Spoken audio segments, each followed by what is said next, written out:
What's up and welcome to a kinda funny screencast. This time it's a review of James Gunn's start to the brand new DCU creature Commandos. Y'all wanted this, so we are doing it. Of course, I'm your host, Tim Geddes. I'm joined today by the producer / seducer, Nick Scarpino. Welcome to the Thunderdome, Tim. Yeah? Yeah. How you doing? I'm doing great. I can't wait to hear your thoughts on this. I can't wait to talk about this. Cool. I have a lot of thoughts. I have many notes. We'll get to all of them, I'm sure. Oh, that's nice. Joining us today, of course, is the biggest DC fan I know, Greg Miller. Hello, Timothy. Are you ready to rank and review? So mad. You get so mad. We will not be ranking or reviewing anything. Actually, I guess we are reviewing. We're just not ranking. We're going to review this. it. I'm going to say in the unofficial DCU ranks, it's number one. Okay, sure. I guess we can't do that. Yeah. Congratulations, James Gunn. You did it again. But, we're going to talk all about this. I'm sure we will talk about the future of the DCU, like what this might mean for the DCU and all of that. Sure So will. it's going to be a very fun conversation. Of course, a conversation that we like to have here on our Kind of Funny review feed, whether it's in review where we are ranking, reviewing, and recapping different movie franchises, or trailer reactions like we just did to the Daredevil Born Again trailer, or reviews of different TV shows like we're doing right now with Creature Commandos on HBO Max. You can find all of that on youtube.com/kindoffunnygames. You can get the Kind of Funny membership that allows you to get the shows ad-free, and you get a free Gregway not free, but you get a Gregway every day. You can watch us live as we record it, and you get the Kind of Funny membership on YouTube, Patreon, Spotify, or Apple Podcasts. Thank you all for your support in all those places. Shout out to our Patreon producers, James Hastings, Casey Andrew, and Carl Jacobs. You are truly the best of us today. We are brought to you by BetterHelp, MeUndies, and ExpressVPN, but I'll tell you all about that later. I need to hear everyone's thoughts on Creature Commandos. Oh, we got a timeout. TO. When's the last time you accidentally shook a Coke and it exploded? You know what I mean? It happens less with the the dance cans. coming in, so I was like, oh, it's going to maybe, not even a thing. I think it's like, it's just, The myth at this point? you got to be doing it. You got to be trying. I'm sure if Kevin were here, he'd tell you, though, it's much more likely with the bottles because they're way more carbonated. The plastic ones? Yeah. Huh. Those are the ones that really explode on you. Coke cans, not really. Unless you put them in the freezer. Then you get them in their rock and they go like this. Yeah, I've Like seen me that. on an I've seen airplane. that. Would it shock you? A story I never told, I don't think. In college, we peed into a bottle of Brass Monkey and then put it in the fridge and then forgot about it, and it froze and exploded in there. Would that surprise you, Nick? You know what, Tim? Yeah. I'm scooching a little farther. Yeah. on you. No, I get it. I get I'm it. with you on this one. Greg Miller, what did you think of the first foray into the DCU? It's interesting you say it like that, the first foray. I did the first 3 episodes of Creature Commando back to back to back to get ready for the Superman trailer in case there was a Siri reference or Circe reference in there or something like that. Frankenstein reference. Well, Maybe. I mean, they're like I pointed out in the Superman trailer, right? They showed the one foreign country. I was like, wait, is that the country from? This? Yeah. Stuff like that. And those 3 left such a bad taste in my mouth that I was like, ugh. I don't want to go Those back and 3 watch. were the reason you were like, we got to do this show, Tim. Well, yeah, because I think it's a good discussion. Yeah. God, you know what I mean? Typical Oh, Tim I heard Geddes. something You know what I He's mean? an I exposed remember this a little differently. If it isn't a fucking Glaze job, Tim doesn't want to talk about it. You know what I mean? God forbid you say something about Nintendo Switch 2 that isn't positive. I haven't even said Switch 2 today. I don't want to. I'm glad you haven't. That's why I you respect just did. you the You most. just did. You just broke. Whoa. Shit. Whoa. Anyways, we'll get into it all. Those 3 left such a bad taste in my mouth. I was like, oh, man. And then to come back in today, I was like, oh, okay, they got it. They got this stuff. I think the episodes got so strong once we got out of that village and got out to them being a bit more split up. And then I think the backstories for all the creatures were really, really well done. I enjoyed this. Overall, I really enjoyed this. It's still not something, I think part of my enjoyment today was watching the last 4 episodes doing something else.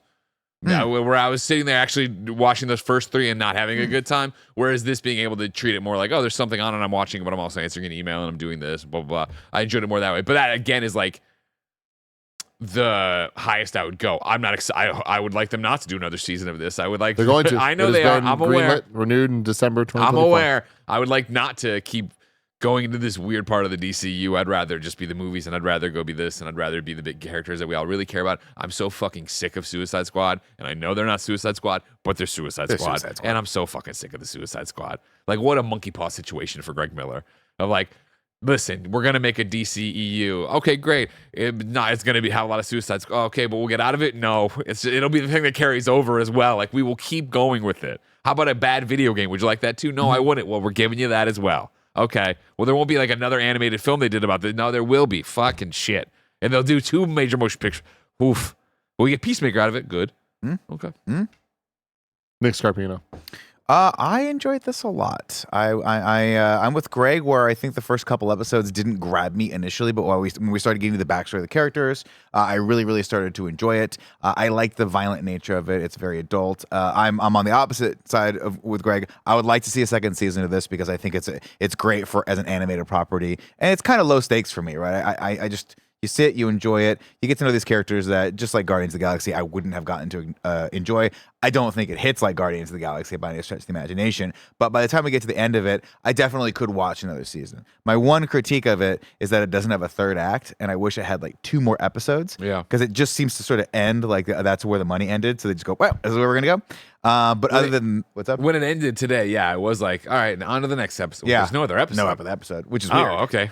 Rick Flag Sr.'s like final line is like, it's not her. Okay. I mean, and I don't need more. It's all disposable people, whatever. But it was like, oh, this, I thought there was 8 episodes, not 7. I thought we were getting one more. I mean, you imagine the if this were a movie or if they had a little bit more budget, they'd get trapped. They go to try to kill her, and it's a double cross, and it's this and that. Yeah. But no, she's just like blow you away, and just Which I walks thought out. was unexpected. I actually kind of liked that about it. Not the worst, not the best. Could have used a little bit more. But other than that, yeah, I enjoyed it. I enjoyed the Frankenstein. I enjoyed David Harbour more than Great I thought I performance. was going to, because I think he wore a little thin for me in What If when he plays the Red Guardian. That humor, I was like, oh god, I hope we don't have that. But I think this character is just different enough and just psychotic enough that it was fascinating to me to watch sort of how he dealt with or didn't deal with or massively misdealt with any of these situations that popped up. And by the time we get to where he goes, this is basically just a buddy cop with him and Rick Flag Sr., I was like, all right, I'm pretty in for this. So I could definitely watch more of that. For Tell her sure. we're hanging out. Tell her I'm a good guy. Just totally toxic the entire time. Tim, what did you think of Commandos? I thought this was great. I feel like it's one of those things I definitely didn't really have interest in watching, kind of what Greg's saying. Like, I don't care about the monsters of the DCU at all, but leave it to James Gunn to make me care about characters I don't care about. And he cares very deeply. I think that James Gunn is uniquely positioned to better work with characters that we don't know, because he then gets to teach us who they are. And I think in a lot of ways kind of create who they are. Like, I feel like he is has a very smart mind when it comes to getting to the core of like what makes different people different and special and troubled, and trying to figure out like how to deal with that via flashbacks or just via conversations with other characters. And he's proven that to us now, 6 times it feels like, with the Guardians movies, Suicide Squad, Peacemaker. Like, it's just like he just does this, and he does it very well, and it's not wearing thin for me at all, even though I don't care about Suicide Squad. I don't care about like all these monsters or whatever. This is DCU Chapter 1, Greg, which is Gods and Monsters. Gods and Monsters. So it's like there's no getting away from that, right? Like, that's part of the whole shtick here, and it's like I think it's a cause of concern for sure, of just like, all right, we've waited this long to just get the Justice League going, and step 1 is more of this world, taking kind of some of what they want from the past, maybe not all of it. It very much feels like, and they've even said, like, hey, going forward, there will be characters, there will be events that happened in the past, but if it's not explicitly said, if things change, this is the new canon. Yeah. And they did a surprising amount of callbacks in this, I thought, to things for events that happened in Suicide Squad, or characters even from Suicide Squad and Peacemaker.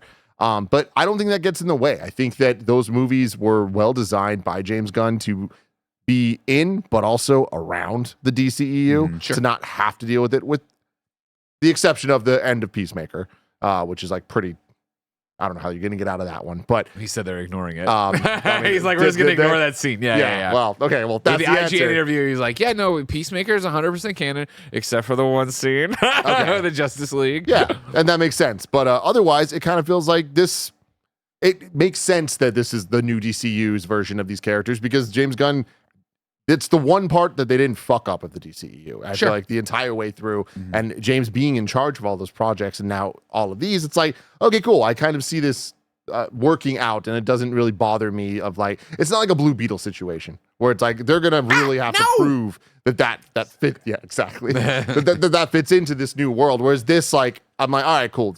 This show's awesome. So I'm not mad. Like, if I end up seeing The Bride in live action, I'm not gonna be mad at that. I think that'll be kind of cool.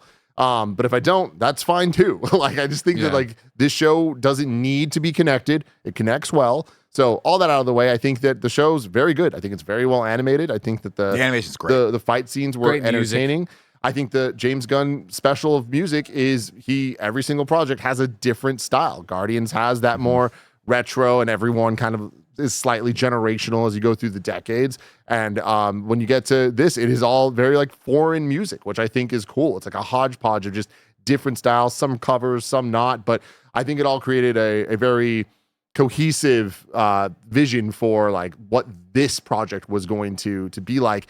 The animated intro, like introducing all the characters with the voice cast, James Gunn is the writer. Like, I'm here for all of it. Like, I think that stuff really worked. And him being the writer, like, I think this is a good James Gunn project. Like, I think that like I laughed a lot. I cared about so many of the characters.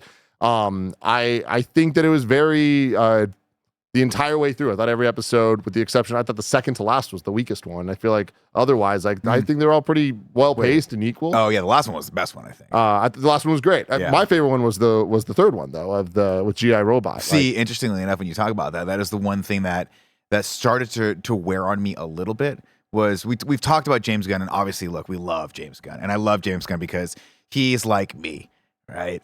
Just beat him over the head with humor until you get a laugh out of something. One of these has got to work. One of these is going to work, right? And for the most part, with Guardians of the Galaxy or with any of the Suicide Squad, it's that banter of like, we're just going to keep going with jokes until, you know, one of them's going to work. This one doesn't work. Maybe I'd say he has a 70% success rate with his humor. This one actually probably had a 90% success rate humor-wise because there wasn't too much of it mixed in. But the GI Robot stuff with the Nazis, dude, I was like, stop with that joke until we got into the third episode. And then I was like, wow, that actually had a really solid payoff. So I think, you know, that worked for me a lot. Yeah. I thought that was great. The amount of like cameo characters throughout the series, I thought like kept it fresh, and it wasn't like a thing that I was like waiting on bated breath for things to show up. But when they did, it was like a cool, oh shit, I can't believe they did that, or I think they're doing something cool here. Like it once again just reminds me, I have faith in James Gunn. I have faith in this universe.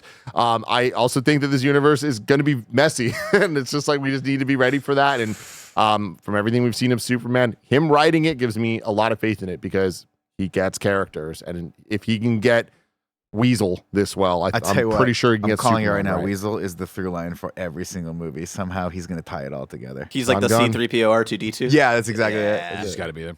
We'll find out. Yeah, so back to me in the start of this, where the 3 episodes, right, the episodes 1 through 3, what they did for me was remind me of Lollipop Chainsaw, James Gunn, and that was off-putting for me. Okay. Where obviously James Gunn got in a whole bunch of trouble where he got fired from Marvel right after old tweets surfaced, and he's like, yeah, I used to be a provocateur and all this stuff, and obviously he's come so far since then, and obviously they were clearly jokes back then, but blah, blah, blah, blah.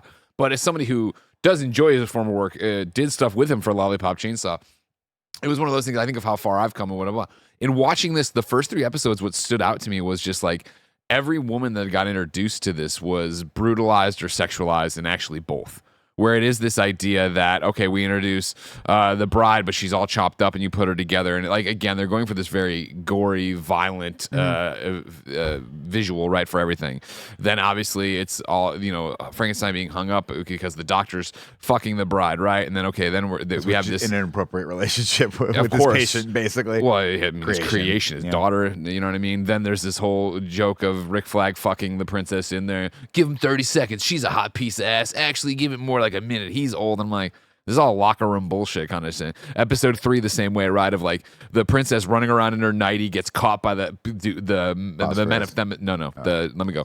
the sons of Themyscira, and he throws her over and he got her round ass. And he's like, we can have some fun first. Like, oh, we're gonna rape her. Then she gets in the fight. She's fucking brutalized. Cersei's fucking brutalized with it, and it's like, I don't have a problem with this in The Boys live action, and I don't have a problem with this in Invincible because I feel like we are introduced to so many characters that aren't getting the same thing here. But this was like every woman we see being introduced, this is how it's being played out for them. With then the backstory of G.I. Robot, which was fun and I enjoyed a lot. However, getting out of that, I think as the show goes, like they do the episode 1 stuff of, wait, the princess is the only attractive person at this table, and she's talking to like she's bad, okay, but then in episodes from there 2 and 3 they don't touch back to her being clearly something wrong. Obviously, we then go into this, she's gonna be the end of the world or whatever series. But I felt like they did a bad job of not giving us enough information there, so I was rooting against her. Where I was just confused at how we were using her. Is she just a sex object? Is she the bad guy? Is she a doe in the woods? Is she a damsel in distress? What's going on with it?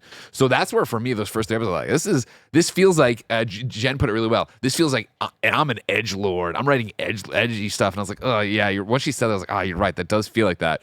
Going through and watching the rest of here and getting the full story, I think puts it in a different light. The stuff that happens there and who we're doing and what the characters are and blah, and how much I like the bride by the end of it, and how much I like even Rick Flag by the end of it. But the problem is, for those first 3 episodes, I was like, oh, I don't know about this. And this being week to week and something you couldn't binge to start with. Yeah, I mean, I get what you're saying. I feel like we should know to trust him enough by now, which is why I did. So anytime something felt weird to me, like the amount they said the word Nazi, I was like, oh, we're doing something here, Nazis, right? which I like. And I feel like with like any of the examples that you gave, I feel like all of those were clearly presented in a this is bad, or the situation is going to be flipped in some way, and it was like every single time. So, but I feel like it took too long to flip. That's my point. Yeah. Is those first 3 episodes, I don't feel like flipped it fast enough. I feel by the end of this series, I'm like, okay, cool, I see where you got. But again, for week to week, I was like, I don't feel good watching this.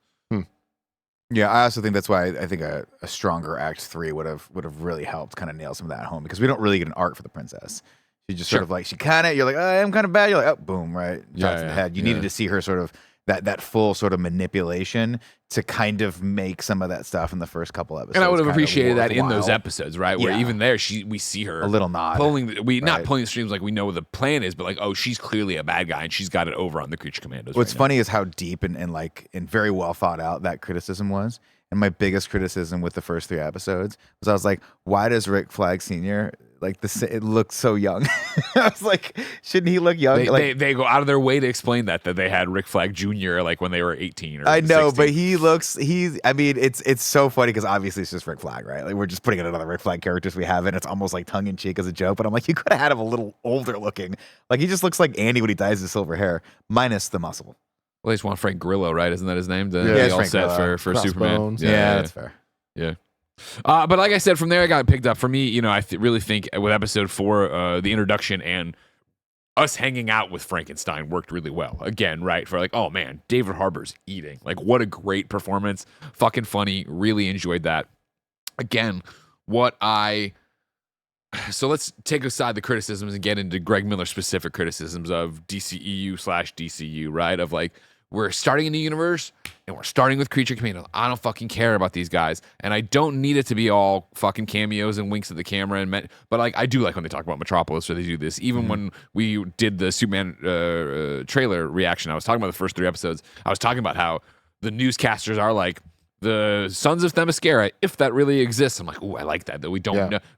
You're breadcrumbing in your universe in a way where I am like, oh wow, does that actually work? To have Cersei and have her powers explained and have Waller go into her head and get the vision of the princess fucking rocking the world, Grodd by her side, the Justice League dead. I was like, that's what I fucking want out of here's the first thing. Because again, what I don't necessarily personally enjoy but appreciate about this is that, hey, it's Creature Commandos. This is the brand new universe, Max Person, if you want to watch this. And hey, you watch this and see that Frankenstein is real and the Bride of Frankenstein is real. And these are things that are really happening, blah, blah. So then when you see a fucking dog drag Superman out of the Arctic, you're like, I guess I can buy that there's a dog from Krypton as well. Because I've already seen, they even go as far in the princess's office for the bride to pick up a Mary Shelley novel that isn't Frankenstein, right? Her second novel. Yeah. And be like, oh, like there's a nod there of like, in that universe, Frankenstein doesn't really exist. I guess it's this thing. And it's like, okay, like that's how fucking crazy, and how crazy isn't the right word. For what I think, when I think of the MCU and superhero films that we've seen up to this point, I think of, okay, whatever.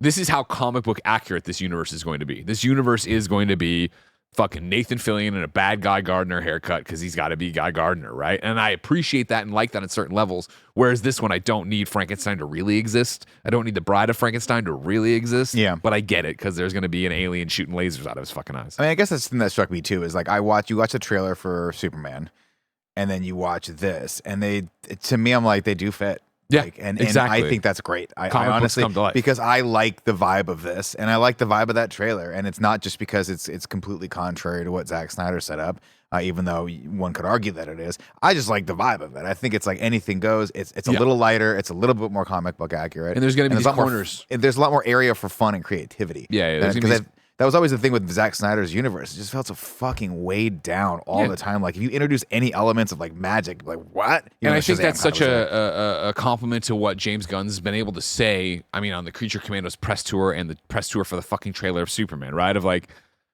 does canon really matter, right? Like he's making a fun universe. Yeah. He's making a fun universe with all these crazy things on it. And no, I don't think you'll ever see the Bride on live action, right? You obviously clearly could, unless by the time we get there, I she think we dies. 100% will. Like I think like real time. I mean, like think it's James Gunn. Like Yeah. like think what characters did we see in that the potential future thing, right? It's like the Justice League and Peacemaker and Vigilante. It's like he has his people. Like he's going to use those people. Yeah.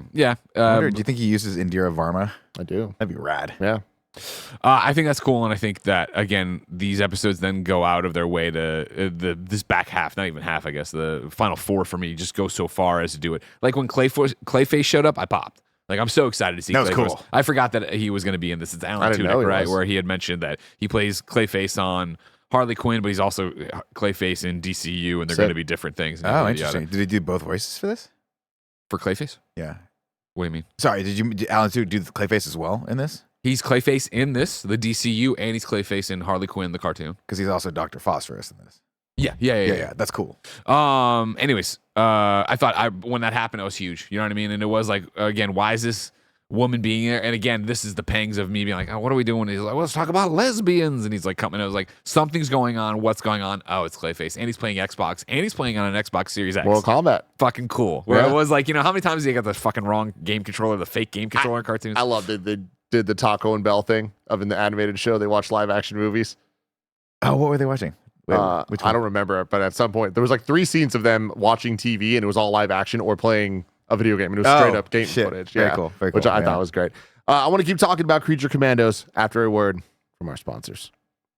This episode's brought to you by MeUndies. At some point in our illustrious love lives, we've all asked our partner the same age-old question that guys have probably been asking for thousands of years.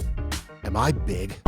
While MeUndies doesn't know the actual answer to that, or if your partner gave you the actual truth, this Valentine's Day, they can help you look huge with their contoured pouch and ball caddy. Choose from tons of awesome Valentine's Day prints and styles and match undies with your special someone for an extra special holiday treat. From all black classics to fun, expressive prints, MeUndies has a look for everyone. Y'all know I love MeUndies. All my black t-shirts are MeUndies, including this one I'm wearing right now. Try MeUndies out, and if you're not happy with your first pair of undies, it's on MeUndies. This Valentine's Day, good things come in big packages at MeUndies. Get 20% off your first order plus free shipping at MeUndies.com/kindafunny. That's MeUndies.com/kindafunny for 20% off plus free shipping. MeUndies, comfort from the outside in. This episode's brought to you by ExpressVPN. Going online without ExpressVPN is like not closing the door when you use the bathroom. Even if you think you have nothing to hide, why give random creeps a chance to invade your privacy? Internet service providers, including mobile network providers, know every single website you visit. ExpressVPN reroutes 100% of your traffic through secure encrypted servers, so your ISP can't see your browsing history. It hides your IP address, so it's even harder for third parties to track your online life. It's so easy to use. You just fire up the app and one click gets you protection, and it also works on phones, laptops, and more. I use ExpressVPN everywhere because it gives me so much peace of mind that I can explore the internet safely. Protect your online privacy today by visiting expressvpn.com/kindafunny. That's EXPRESSVPN.com/kindafunny, and you can get an extra 4 months free. expressvpn.com/kindafunny for an extra 4 months free. This episode's brought to you by BetterHelp. What do you want your 2025 story to be? Every January brings you 365 blank pages waiting to be filled in. In 2025, maybe you're ready for a plot twist, or maybe there's part of your story you've been wanting to revise. Life isn't about resolutions that fade by February. It's about picking up the pen and becoming the author of your own life. Think of therapy as your editorial partner, helping you write new chapters and create the meaningful story you deserve to live. Some of my best friends use BetterHelp and love how helpful it can be for learning positive coping skills and how to set boundaries. If you're thinking of starting therapy, give BetterHelp a try. It's entirely online, designed to be convenient, flexible, and suited to your schedule. And it serves over 5 million people worldwide. Write your story with BetterHelp. Visit betterhelp.com/kindafunny to get 10% off your first month. That's BetterHelp, HELP.com/kindafunny. BetterHelp.com/kindafunny. I love the bride's outfit at the end. Her getting her, when she takes the jacket off and she just looks sick as fuck, kicking ass and stuff. Yeah. Big fan of that. I will say that going into this, the bride was that the bride and Frankenstein things were not the things I expected to walk away thinking. Too. That was some of the best part of this. Like, shout out to David Harbour and shout out to that horribly flawed character, because that could be so painful to watch and it could really exclude your audience. But there's just something weirdly, I don't want to say endearing because that's not the right word because he's a psychopath, but when he's like, oh, my answer to leaving this old lady by herself is to kill her so she doesn't have to live by herself. There's something weird about that. I would never leave you alone, and just smashes her. her head. Dude, yeah, but like I'm with you where going in I was like, oh, the bride, like I don't think I'm going to be interested in this character, especially when there's a couple others. I'm like, oh, I'm more interested in you. But like by the end of it, I'm like, I think you're my favorite of these. Yeah. And I also like that like Frankenstein is a piece of shit the whole time and doesn't win, doesn't get anything he wants at all. Like she just shoots him. I was going to say, he's also clowned out immediately. Yeah, exactly. Right? Yeah, like, and that to me, I was like, this is great because his character was a little bit iffy for me throughout. But I thought that the way that they separated the teams and like flipped the motivations of like, or goals, not motivations, but like what the teams were working on of who's trying to kill or who's trying to save who. Yeah. I thought it was smart of separating Rick Flag from them and getting the different groups going. And then, like the different backstory episodes, I thought all of them were great. Yep. Like, I don't think all of them were equally great. Like I actually think that Weasel's like, should have been better. It was like, really, because I just think it's like that's the easiest one. Like that's the one where like you're playing with the most like obvious pieces of this puzzle of just like pulling at people's heartstrings and the emotions of it all. And knowing James Gunn, I'm kind of like, man, like I feel like I've seen you do this before. I wanted you to take it a little bit further because the rest of them, I'm like, oh shit, like he's doing something we haven't seen with these characters. But I guess that also is we've seen Weasel before. See, I liked Weasels, I think, the most. And it was, I think, just the obviously kids are going to fucking hit me hard, but it was the idea of these kids having so much fun and then have it all fall apart because of one idiot and yada, yada, yada, both like that. For me, the one that worked the least for me in the back story one, and shout out to, GI Bot. What's his name? GI Robot. GI Robot. Shooting all the Nazis in the thing. Michael Rooker being the voice of it. When they walked in there, I was like, this is so fucking good. And even when GI Robot goes, huh? He's like, I know what I got to do. Yeah. And I loved him in general. And then even in that episode, then flashing forward to where, boss, are these guys Nazis? Yeah, these are Nazis. And he has that grin on his face. He just starts killing and flying. So awesome. good. And that seems so much like Guardians and Rocket and everything else. That's the standard episode. Jump me back. Fish Woman, whose name I forget. Nina. Nina. Hers worked the least for me because I thought there was too many illogical jumps in it, right? Where it's like she's in school with all these other kids and this and the whole thing. So you're telling me Star City doesn't know they got a fish person walking around and it's this world famous doctor doing blah blah blah, and then she runs off and jumps in the water and like he doesn't tell people, like that's the thing. And then some cop shoots him. And I'm like, this one I thought was too by the numbers. I got to leap in my logic and suspend disbelief too many times. I liked Weasels a lot. I like Dr. Phosphorus a lot as well. This is great. Yeah, Batman showing up. Yeah. Oh, sick. So cool. Sick. And in the right way. You know what I mean? Just looking like all thick. Yeah, dude. Look at the thick, man. That lightning strike. You know what's coming up. Come on, bro. So tight. I thought the voice cast was great. Zoe Chow as Nina was great. She's from I first saw her in After Party on Apple TV, which I really, really loved. And hearing her, I was like, oh shit, I haven't seen you in other stuff. So good to see that. And we pretty much talked about the rest of the cast in some way.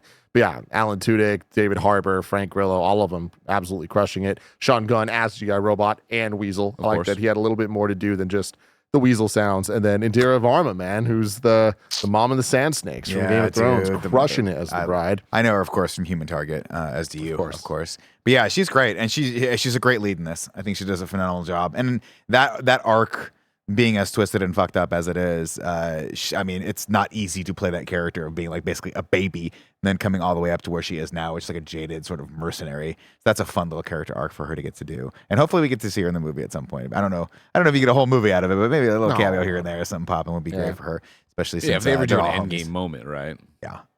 Yeah, we do have Peacemaker season 2 coming at some point. Oh, that could be cool. I mean, I doubt we'll see her, but I mean, who the hell knows how this is all shaking out.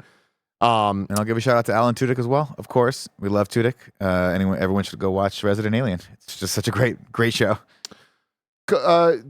Maybe I missed something here, but how come he could touch some things, but then not others? He controls it. Yeah. That's it. Okay.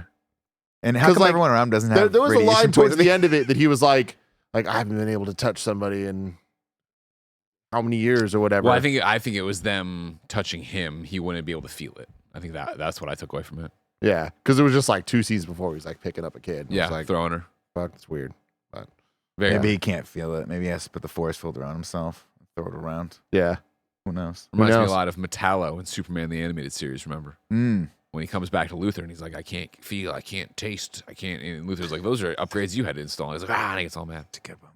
I will say one of the other things I don't love the generic, like sort of Russian country that some of these happen in. And when we had Sokovia, of course, and like in the Marvel universe, this reminds me a lot of like the down seasons of Young Justice, where we're just stuck. Did you watch Young Justice? Of course. We're just stuck in whatever that Sokovia land is forever, and it's so fucking. And again, that's boring. one of the, I think the 3 episodes in the beginning for me, on top of just being like, I don't know if I like this. It was also like, I definitely don't like where we're at. Can we get going? So like when episode 4 gets us out of that and we start really going in different directions with them, I like that. It's just one of those things where it's like, when are we going to go back to Russia being the bad guys? Why can't we just say it? The 80s were just the best time in American Because of the history. Russians? Yeah? You think they get pissed off? Probably. I mean, yeah, Putin's always pissed off about something. You think he pulls the plug on the DCEU? He already He's like, did. He's "That's the it." reason the Snyderverse failed. was there anything, Greg, that you were popping off for besides Clayface in terms of DC nerd shit? Batman, Gotham, the Themyscira stuff, obviously, I was excited for. I think it's cool that, to see someone teach a class about Themyscira. That works really well for me, right? Staying on that for a sec, I really liked the opening of this, very similar to X-Men 97, but kind of like, comic books and movies and shows and all this stuff. Like, what's the point of them? Reflecting modern times, all of this. The Sons of Themyscira, I don't know if that's from the comics previously or not, but I thought that was very well introduced, very topical. Yeah. And I think is like a very cool kind of play on everything. And like as an inciting incident of like what's going on here, it's like, I think that's a good use of playing with the mainstream knowledge at this point of the DCU, which I think Themyscira is probably one of the more iconic things that like, quote unquote, anyone would know about DC. Yeah, right. yeah, Where yeah. it's like that kind of, they did a good enough job of explaining that world. And even if you didn't know what it was, them saying them talking about like, oh, it's an island of only women, they're warriors. You'd be like, oh, it's Wonder Woman's island. Like you'd get that, I think, even if the name didn't get it for you. Yeah. So yeah, I like that. And again, yeah, I think it's very topical in terms of like, Cersei's coming around and finds the MAGA crowd and is just like, yeah, I'll give you land. Help me. Help me and I'll bring you to the island full of women. And then to get there, I really enjoyed the peppering in, and then again, a little bit more important, of the Amanda Waller and the guy, the larger guy with the cane from Peacemaker. I forget what he always called him something insulting in the show. Something beard. Well, Diebeard. Diebeard. Yeah. I think his Then character being there name is and then them Economos? expanding on that. Huh? Yeah. Economos. Actor's name is Stephen A.G. Yeah, I think it's John Carmos because I called him John in this. Anyways, him being there and Amanda Waller being there, I thought they were both welcome additions in my mind, and they did the exposition and filling things in, and I also thought it was interesting of explaining Cersei, right, and what her powers were and how they worked, and she needed her hands, and she they even going into she was on Themyscira and she was there, but she got thrown off and people died, and then showing her get beat up, you're like, okay, cool, you're already getting stakes for like how powerful someone from Themyscira is going to be or whatever. The power scaling stuff I thought was really well done as well, coming off of What If last week when we did the review for that. I thought that they did a good job of showing like beyond Captain Marvel levels of power, of like when we're talking about every reality of power coming together and all that. Yeah. I feel like this show did a good job with the fight scenes of like setting up where their powers are at, and like having the fights kind of feel like there's stakes, even though these are both very powerful individuals punching each other, shooting each other, magicking each other, or whatever it was. Like having Cersei had the full kit that she had, I thought was just like, cool, let's jump into this, and we don't need to build up and have power ups and all this stuff. It's just like, no, like this world exists and they all understand how to fight her to some extent, even if they have never fought her before. They know how to deal with this type of things. It doesn't feel like just random bullshit being thrown at you, which I feel like oftentimes some of these superhero movies, especially some of the DCU ones, would kind of feel like, of just like two characters that just start doing things towards each other, you know? Yeah. I do think it backfired a little bit though toward the latter episodes where they're like, we're really scared of her guard. It's like, would you be? Like, you could burn through all these people pretty easily if you're Dr. Phosphorus. You know, like, but the night armor was cool, so that worked out okay. Yeah. Yeah. Anything else you guys want to talk about with this?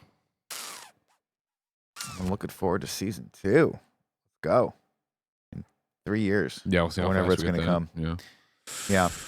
I guess the one thing I thought it was in episode 7, I thought it was, we talked about the animation, but we haven't called out specific instances. I thought it was really pretty when the princess does her big high dive and Nina does her dive in the past, right? And they like sync them up and then going in and then having Nina underneath. And it was unexpected for me when the princess turned and actually stabbed and killed Nina. And she like, goes, damn. Yeah, it was cool. But I thought it was also another great reminder, as the bride will tell you eventually, right? Of like, Nina wasn't one of them. She was just a good person put in this place. Like, you know what I mean? She was never meant to be the fighter. And that's what I got out of that. And I thought that was a nice little touch there. Yeah, she got the stuff. Yeah, that animation was haunting. Yeah. Just them like swimming, paralleling each other. It was pretty cool. Incredibly violent show. We touched on it a little bit. But Very like, violent, my very God. sexual. Yeah, it's like insanely violent. Like the levels of violence they can show in animation are just like they are pushing the damn limits between this and Invincible and a lot of the other similar ilk shows. The Boys, whatever the fuck it was called. Fuck. The anthology one? Yeah. Yeah. It's got a good like God damn it or something, but it's not that. Yeah. But again, what's interesting about it, and like I'm not a prude by any stretch of the imagination, I just felt like the violence and the extremity of it, of the extreme violence and the extreme sexuality of it all stood out more because this was such a fast show. So again, it felt like they needed tits and ass and violence in every episode. Whereas like I don't feel that in Invincible. Granted, I know I'm a Invincible stan or whatever, but it's just in The Boys, which I know is so sexual and so violent. I also don't feel it because we have moments to catch our breath. I guess this is a pacing thing you talk a lot about, Nick, where it's just like, as far as Invincible is concerned, no, in fiction, yeah, of sure, like there was just nowhere to catch your breath. So like, by the time I'm like, okay, cool, I see that my first 3 episodes, my perception was wrong. But then guess what? We're in a whorehouse. Okay, well, we're right back to this. It's like, okay. Yeah, there's a lot of highs and lows in that. I think for me, the thing that I liked though was I liked the sort of the implication behind some of the violence more. And to me, that's where you start getting into the rated R territory. That's like good. I mean, anyone can show gore, anyone can show blood. You know, anyone can show boobs and peepees. You know. Peepees, Tim. He calls it his Rick Flag. Tim, is the flagpole up or down? Oh my God, is the queen in the palace or is she not in the palace? That one doesn't work as well. Yeah. I don't think that one worked as well. Well, they fly a flag for when the queen's at Diabolical. the palace in the UK. Okay. Long story short, though, what I like is I think they do right. I'm pretty sure they do. Now I'm confusing that with when they do a new pope and they have the smoke come out of the billow. You know, the conclave.